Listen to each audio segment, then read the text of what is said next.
நமச்சிவாய். ஜெய் வாராகி. உலகம் முழுவதும் வாழக்கூடிய அன்பு பக்தர்களே அனைவருக்கும் தமிழ் புத்தாண்டு நல்வாழ்த்துக்கள். பராபவ வருடம். இந்த வருஷத்துக்கு பேர் என்னங்க? பராபவ வருடம்.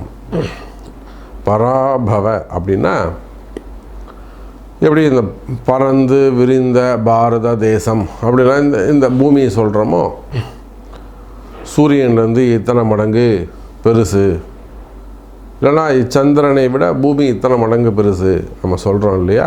அதை போல் பறந்து விரிந்த இந்த பூமியில் இருக்கக்கூடிய அத்தனை ஜீவராசிகளும் காத்து ரட்சித்து அருள் செய்யக்கூடிய இறைவனுடைய முழு நல்லாசிகள் பெற்று இந்த வருடம் எல்லாருக்கும் சிறப்பாக இருக்க போகுது. ஜீவ காருண்யமே மோட்ச வீட்டின் திறவுகோல். மற்ற உயிர்கள் மீது அன்பு செலுத்துவது தான் நமக்கு உயர்வை கொடுக்கும் அப்படின்னு சொன்ன வள்ளலாரை போல பக்தி தழைக்கும் எல்லா உயிர்களுக்கும் சிறப்பானதாக இருக்கும். அப்போ இந்த தமிழ் புத்தாண்டு என்னெல்லாம் நடக்க போகுது? மெயினாக குரு பகவான் உச்சமடைய போகிறார். இந்த வைகாசி மாதம் குரு பகவான் உச்சமடைகிறார். குரு பயிற்சி வருது. அந்த குரு பயிற்சியில் குரு பகவான் உச்சமடைகிறார். ராகு கேது பயிற்சி இருக்குது. ராகுவும் கேதுவும் எங்கே போகிறாங்க? மகரத்தில் ராகு, கடகத்தில் கேது. அப்போ ராகு கேது பயிற்சி இருக்குது. இது போக சனி பகவான் வக்ரம் இருக்குது. ஐப்பசி மாதம், புரட்டாசி மாதமே சனி பகவான் வக்ரம் இருக்குது. அப்போ இதையெல்லாம் இந்த கிரக அசைவுகள், கிரக பயிற்சிகள், கிரகத்துடைய வக்ரங்கள், இது எல்லாத்தையும் உள்ளடக்கி கம்ப்ளீட்டாக இந்த 12 மாதம், அடுத்த பங்குனி மாதம் வரையிலும் 1 இயருக்கான ப்ரெடிக்ஷன்ஸ். இந்த தமிழ் புத்தாண்டு ஒவ்வொரு ராசிக்கும் எப்படி இருக்க போகுது, என்னெல்லாம் நடக்க போகுது. ஏன்னா இந்த குரு உச்சம் அடைஞ்சிட்டாலே பாதி பிரச்சனை குறைஞ்சிரும்.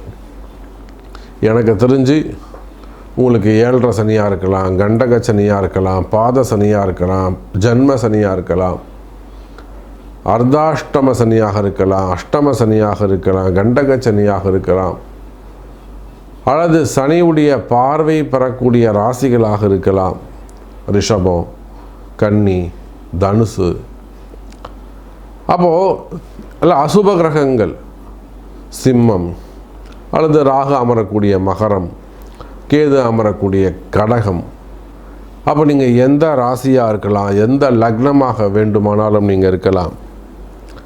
கவலை வேண்டாம் என் அன்பு பக்தர்களே. இந்த கிரக அசைவுகள் இது கோச்சாரம்னு சொல்லுவோம், டிரான்சிட் அப்படின்னு சொல்லுவோம். சுற்றிக்கிட்டே இருக்குது. எல்லாரும் வளிமண்டலம், சூரிய மண்டலத்தை சுற்றிக்கிட்டே இருக்காங்க. அப்பப்போ அங்கங்கே ஜாயிண்டிங் வரும்போது, அந்த நெட்வொர்க் கதிர்வீச்சு படும்போது பூமியில் அசைவுகள் மாறுது. இதுதான் கர்மா அப்படின்னு சொல்கிறோம். இதை வச்சு தான் ப்ரெடிக்ஷனே நம்ம சொல்கிறோம். அப்போ எந்த கிரகம் எப்படி இருந்தாலும் கவலை வேண்டாம். 12 ராசி அன்பர்களுக்கும் இந்த வருஷ பிறப்பு சூப்பராக இருக்குது. மீனத்தில் இருக்கக்கூடிய சனி பகவான், அதே போல் கடகத்தில் இருக்கக்கூடிய குரு பகவான். எழுதி வச்சுக்கோங்க, இது வரலும் யாருமே ப்ரெடிக்ட் பண்ணலை. இந்த இஸ்ரேல் போர் கூட ஜூன் மாதம் முடிவுக்கு வந்துடும். நான் ஃபஸ்ட்டு டைமாக நான் சொல்கிறேன். இன்றைக்கி மார்ச் மாதம் 14ஆம் தேதி. ஜூன் மாதம் இந்த ஈரான் போர் முடிவுக்கு வந்துவிடும். ஒரு அமைதி வருவதற்கான வாய்ப்புகள் உண்டு. அப்படி இல்லைன்னா வல்லரசு நாடாக இருக்கக்கூடிய அமெரிக்காவுக்கு ஒரு பாடமாக அது இருக்கும்ல, அவங்களுக்கு ஒரு பாதிப்பு அது ஏற்படுத்தும். இல்லை இவங்களுக்கு நிறைய சப்போர்ட் ஏற்படும். நமக்கு என்ன வேணும்? நிம்மதி வேணும். போர் பதற்றங்கள் தணிந்து எல்லா உயிர்களும், அதுவும் அங்கே இருக்கக்கூடியவங்களும் மக்கள் தான், அல்ல அவங்களும் நிம்மதியாக வாழக்கூடிய அற்புதமான வருஷமாக இந்த வருஷம் அமையப்போகுது. ஸோ உங்கள் ஒவ்வொருவருக்கும் எப்படி இருக்குன்னு பார்க்கலாம் வாருங்கள். மீனராசி அன்பர்களே, தமிழ் புத்தாண்டு மீனராசி. மீன ராசிக்குத்தான் இந்த தமிழ் புத்தாண்டு ரொம்ப முக்கியம். காரணம் என்னன்னு கேட்டிங்கனாக்கா, கடினமான உழைப்பு. அதிலும் இப்போ இந்த ஜென்ம சனி வந்ததுக்கு பிறகு அவங்களுக்கு நாவடக்கம் தேவை எல்லா இடத்துலையும். அவங்க அதுவும் குறிப்பாக அந்த உத்திரட்டாதி நட்சத்திரம், புரட்டாதி, அவங்களும் நாவடக்கம் தேவை. புரட்டாதி 4வது பாதம். ரொம்ப ஓவராக பெருமையாக பேசுனீங்கனாக்கா நடக்காது. புரட்டாதிக்கெலாம் இது சோதனை காலம்னு கூட சொல்லலாம். உத்திரட்டாதிக்கு உடல்நிலை ஆரோக்கியம் அதிகமாக இருக்கணும். வாயை கொடுத்து எங்கே போய் சிக்கலில் மாட்டிக்கூடாது. நாவடக்கம் தேவை. ரேவதி உடல்நிலை ஆரோக்கியம் அக்கறை தேவை. ஒன்றும் பெருசாக வராது. ரேவதிக்கு ஒன்றும் பெருசாக உடல்நிலை பாதிப்பு ஏற்படாது. மனசில் பயம் மட்டும் இருக்கும். இவ்வளோதான் விஷயம். அப்போ பூரட்டாதியாக இருந்தால் தற்பெருமையை குறைத்து கொள்ள வேண்டும். உத்திரட்டாதியாக இருந்தால் வார்த்தையை குறைச்சிக்கணும். ரேவதியாக இருந்தால் அந்த பயத்தை குறைத்து கொள்ள வேண்டும். உடல்நிலையில் கவனம் தேவை. சரி, இது இல்லாமல் மீன ராசிக்கு இந்த வருஷம் எப்படி இருக்கும்? தமிழ் புத்தாண்டு நிச்சயமாக சார் விரைவாக இப்போ சித்ரா பிறந்துடுச்சுன்னா வைகாசி மாதம் 20 தேதி கிட்ட குரு பெயர்ச்சி வருது. ஒரு மாதம் 2 மாதம் கஷ்டமாக இருக்கும். மீன ராசி அன்பர்களே, இவ்வளோ பிரச்சனைக்கு காரணம் யார்? சனி பகவான். 7.5 சனி. 7.5 சனியில் ஜென்ம சனி. என்னால் தாங்க முடியல சாமி, இவ்வளோ பிரச்சனை வரும்னு எதிர்பார்க்கவே இல்லை. 7.5 சனி நான் கேள்விப்பட்டிருக்கேன். ஜென்ம சனி நான் கேள்விப்பட்டிருக்கேன். அது இவ்வளோ ஒரு அட்டகாசம் பண்ணும், இவ்வளோ ஒரு பிரச்சனை பண்ணுன்னு எனக்கு தெரியல சாமி, நான் எதிர்பார்க்கவே இல்லை அப்படின்னு சொல்லக்கூடிய மீனராசி என்பவர்கள் தாங்க முடியல சாமி, இவ்வளோ ஒரு கடுமையாக இருக்குன்னு எதிர்பார்க்கல, இப்படி ஒரு ஏமாற்றம் இருக்கும்னு எனக்கு தெரியல, இவ்வளோ அதில் ஒரு சூழ்ச்சி இருக்கும்னு எனக்கு தெரியல, இவங்க இப்படி ஏமாற்றிட்டான். என்ன பார்ட்னராக இருக்கலாம், லவ்வராக இருக்கலாம், பிஸ்னஸ் பார்ட்னராக இருக்கலாம், லைஃப் பார்ட்னராக இருக்கலாம், கணவன் மனைவியாக இருக்கலாம், தொழிலையாக இருக்கலாம், நண்பர்களாக இருக்கலாம், பெற்றோர்களாக இருக்கலாம், பிள்ளைகளாக இருக்கலாம், அல்லது உறவு முறைகள், அண்ணன் தம்பிங்க, அக்கா தம்பிங்க, சித்தப்பா பெரியப்பா. ஏமாற்றங்கள். ஏன் அந்த ஏமாற்றம், ஏன் அந்த திருட்டு நடக்குது அப்படின்னா அதுதான் இருட்டு, சனி பகவான்.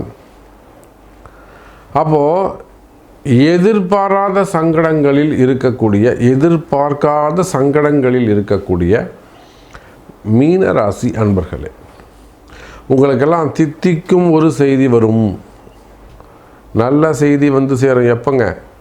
ஜூன் மாதம் இந்த வைகாசி விசாகத்துக்கு பிறகு மீனராசிக்கு நல்லதாக ஒரு விமோச்சன காலம் பிறக்கும். வைகாசி விசாகத்துக்கு பிறகு மீனராசிக்கு நல்ல ஒரு விமோச்சன காலம் கிடைக்கும். அது என்னங்க விமோச்சனம்? பாப விமோச்சனமா, சாப விமோச்சனமா, இரண்டும் கலந்தது. மீனராசி என்பர்களே, ஜென்மாந்தரத்தில் நீங்கள் செய்த கர்மா, பாவம், அது தாங்க இப்போ உங்களை ஆட்டி வைக்குது. சனி பகவான் உங்களை கேள்வி கேட்குறாரு. சனி ஆட்டி படைக்கிறாருன்னா உங்கள் பாவகர்மா உங்களுக்கு வேலை செய்யுதுன்னு அர்த்தம். நான் நல்லா இருக்கேன் சாமி, குட்டு, வெரி குட், நான் சூப்பராக இருக்கேன், எனக்கு எந்த பிரச்சனையும் இல்லைன்னா யாருமே உங்களை கேட்க போகிறதில்ல.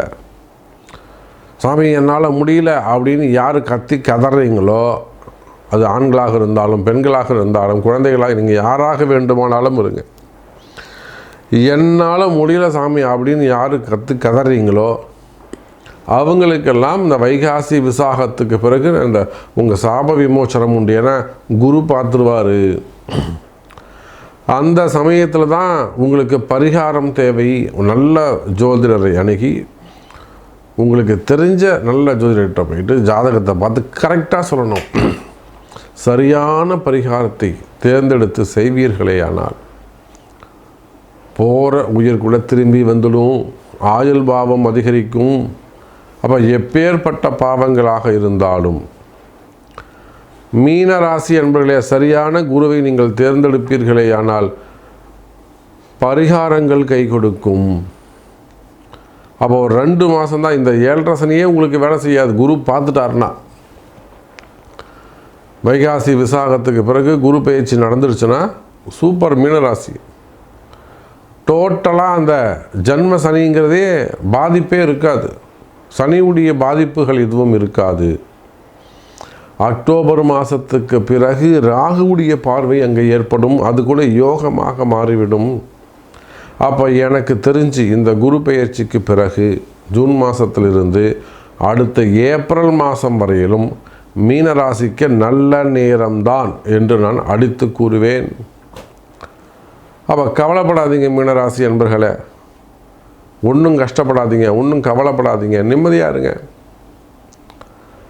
நிம்மதியாக இருங்க. நல்லது நடக்கக்கூடிய வருடம், ஜெயிக்கக்கூடிய வருடம்.